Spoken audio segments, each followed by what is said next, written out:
सोचिए, एक ऐसी ड्रिंक जिसे लोगों ने तो सिरे से खारिज कर दिया, कहा यह तो कचरा है। कई देशों ने इसे बैन तक कर दिया। और तो और एक अफवाह उड़ी कि इसमें सांड का वीर्य है। अब यही ड्रिंक आज $27 बिलियन का ब्रांड है ना? कमाल का विरोधाभास। चलिए आज रेडबुल की इसी कहानी को समझते हैं। अब सवाल ये है कि कोई कंपनी एक साल में 12 अरब ड्रिंक्स आखिर बेचती कैसे है? और इसका जवाब आपको चौंका देगा। यह सब होता है बिना एक भी फैक्ट्री के मालिक हुए। जी हाँ, रेडबुल अपनी ड्रिंक खुद बनाती ही नहीं है। तो फिर इनकी कामयाबी का असली राज है क्या? तो इसकी कहानी शुरू होती है साल 1982 में एक थाई टॉनिक से, जिसमें एक बहुत बड़ा विजन छुपा हुआ था। देखिए, एक ऑस्ट्रियन सेल्समैन थे, डिट्रिच मार्टिशिड्स। वो टूथपेस्ट बेचते थे और लगातार सफर करने की वजह से जेट लैग से बहुत परेशान रहते थे। एक बार थाईलैंड में उनकी नज़र एक लोकल टॉनिक पर पड़ी, जिसे वहां के ट्रक ड्राइवर्स पिया करते थे। इसका नाम था क्रीटिंग डैंग, जिसका मतलब थाई में होता है रेड बुल। अब ये जो क्रीटिन डैंग थी, ये कोई फैंसी प्रीमियम ड्रिंक नहीं थी, बिल्कुल नहीं। ये तो बस एक सस्ता सा सिरप था जिसमें खूब सारा कैफीन और टॉरिन होता था। थाईलैंड के मजदूर इसे पीते थे ताकि लंबी लंबी शिफ्ट में जगे रह सकें। और जैसे ही मार्टिशिड्स ने इसे पिया, उनका जेटलैग मानो गायब ही हो गया। और बस यहीं पर मार्टिशिड्स के दिमाग की बत्ती जली। उन्हें एक कमाल का आइडिया आया।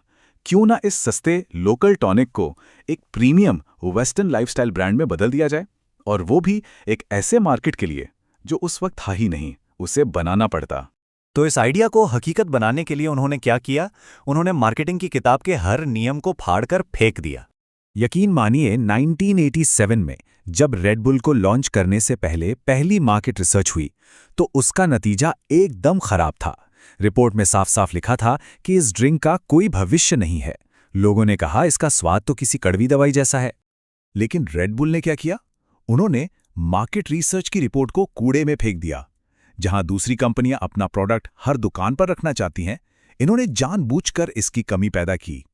जहां लोग खराब अफवाहों को दबाते हैं, इन्होंने उन्हें फैलने दिया। और तो और जब सरकारों ने बैन लगाया, तो उसे भी अपनी पब्लिसिटी के लिए इस्तेमाल कर लिया। उनकी सारी मार्केटिंग थी गुरिल्ला मार्केटिंग, मतलब बिल्कुल जमीनी स्तर पर।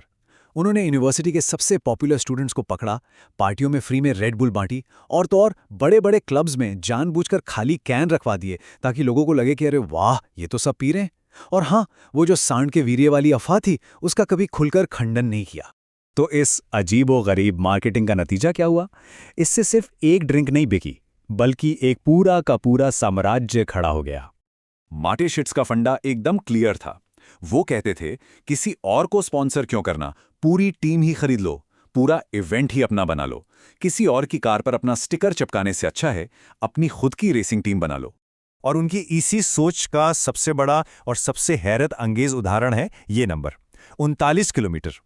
ये दूरी थी रेडबुल स्ट्रैटोस जंप की, एक ऐसा प्रोजेक्ट जहां एक आदमी ने स्पेस के किनारे से धरती पर छलांग लगा दी।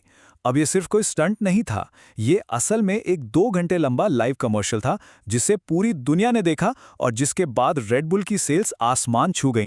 तो आज रेडबुल क्या है? ये सिर्फ एक एनर्जी ड्रिंक कंपनी नहीं है, बिल्कुल नहीं। असल में ये एक मीडिया और स्पोर्ट्स की दुनिया की बहुत बड़ी कंपनी है। इनकी अपनी फॉर्मूला 1 टीमें हैं, कई फुटबॉल क्लब्स हैं और अपना मीडिया हाउस भी है जो फिल्में और टीवी शो बनाता है। वो जो ड्रिंक है ना, वो तो बस इस पूरे साम्राज्य को चलाने के लिए पैसा जुटाने का एक जरिया है। डिट्रिच मार्टिशिड्स ने खुद एक बार अपनी कामयाबी का राज खोला था। उन्होंने कहा, असली जादू रेसिपी में नहीं, ब्रांडिंग में है। मतलब उनका असली प्रोडक्ट वो ड्रिंक थी ही नहीं। असली प्रोडक्ट तो वो दुनिया थी, वो एडवेंचर की फीलिंग थी जो उन्होंने उस ड्रिंक के इर्द गिर्द बनाई थी। तो ये कहानी हमें एक बहुत बड़े सवाल पे लाके खड़ा करती है। ज्यादा ताकतवर क्या होता है, वो प्रोडक्ट जो आप बेचते हैं या फिर वो कहानी जो आप उस प्रोडक्ट के बारे में सुनाते हैं?